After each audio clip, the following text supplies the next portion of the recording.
আসসালামু আলাইকুম। Rabiya Bengali cooking চ্যানেলে আপনাদের সকলকে স্বাগত। আর আশা করছি আপনারা সবাই ভালো আছেন তো, আর আমিও ভালো আছি। আর এই যে ময়দা মাখানো হয়ে গেল, ময়দাটা আমি এখন ঢাকিয়ে রেখে দেবো 30 মিনিট। আর নারিকেলের ওইদিকে পুরটা বানিয়ে নেব এবার। আর এখন আমি পুরটা তৈরি করে নিচ্ছি। এই যে নারিকেল কোড়াটা কড়ার মধ্যে ফ্রাই করে নিচ্ছি, হালকা ফ্রাই করব, খুব বেশি ফ্রাই করব না। আর এই পুর বানানোর জন্য লাগছে তেজপাতা লাগবে আর এলাচ লাগবে। আর এটা চিনি দিয়েও তৈরি হয়, আর বাড়িতে খেজুর গুড় থাকলে খেজুর গুড় দিয়ে খুবই টেস্টি হয়, তাই আমি এটা খেজুর গুড় দিয়ে পুরটা বানিয়ে নেব। পুরটা আমি তৈরি করে নিয়েছি, দারুণ সুগন্ধ বেরোচ্ছে, খেজুর গুড় তো তাই একটা দারুণ সেন্ট বেরোচ্ছে। আর তেজপাতা দিয়েছি, সেটা উঠে ফেলে দিয়েছি। আর এই যে সবগুলো বেলা হয়ে গেছে, দেখতে পাচ্ছেন লুচির মতো করে বেলে নিয়েছি, কিন্তু তার থেকে একটু বড় বেলেছি। আর পাতলা পাতলা বেলবেন, আর অবশ্যই বাড়িতে বানাবেন যখন লুচির মতোই বেলবেন ছোট ছোট, ওটা বেশি টেস্টি হয় খেতে। আর আমি বেলাটা দেখাতে পারলাম না, কারেন্ট চলে গেছিলো, তাই আমি দেখাতে পারিনি।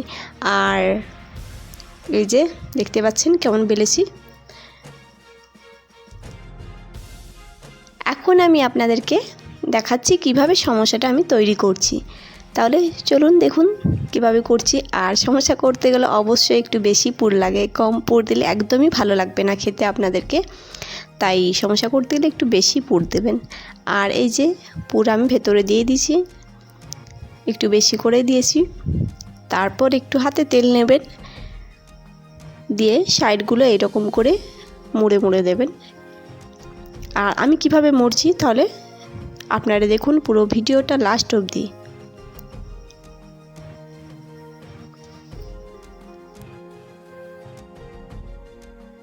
সব সমোসাগুলো আমি তৈরি করে নিয়েছি, আপনাদেরকে একটু দেখিয়ে দিচ্ছি। এইভাবেই সবগুলোই আমি তৈরি করে নিয়েছি।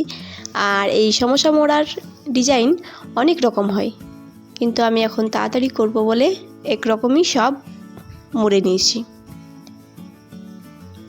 আর প্রচুর কাজ আছে, তাই তাড়াতাড়ি করে একই রকম সব মুড়ে নিয়েছি। তাহলে এবার আমি তেলে ছেঁকে নেব।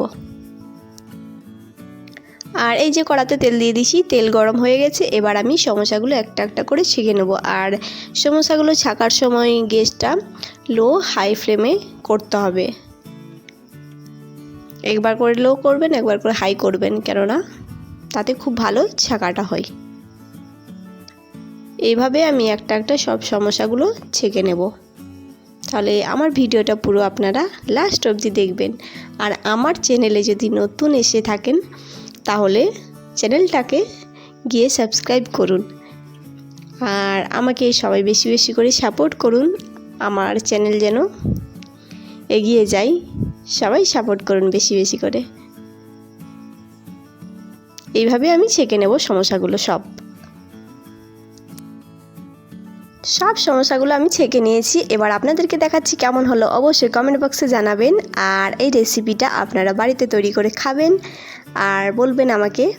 তাহলে এখানে ভিডিওটা শেষ করলাম, সবাই ভালো থাকবেন, আবার দেখা হবে পরের ভিডিওয়। Thank you.